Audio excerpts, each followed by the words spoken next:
السلام عليكم ومرحبا بكم من جديد.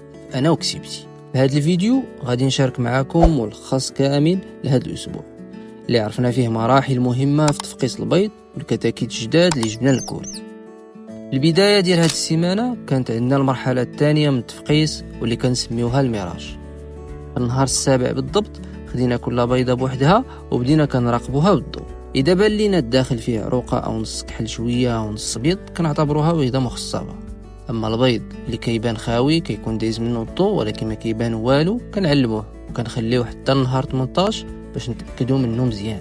نهار 18 هذا النهار مهم بزاف حيت كنعرفوا فيه الحاله النهائيه لكل بيضه، واش الكتكوت بدا كيتكون ولا لا.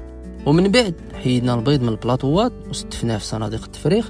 من بعد ما نقيناهم مزيان قلناهم الفقاسه وبرمجنا الحراره على 37.5 والرطوبه ما بين 70 و 75 باش نوفروا احسن ظروف للتفقيس. وغادي نبقاو متابعين الحاله حتى اليوم 21 ان شاء الله. هذا الاسبوع ما وقفناش غير هنا، جبنا حتى كتاكيت جداد من سلاله الدجاج الفرنسي.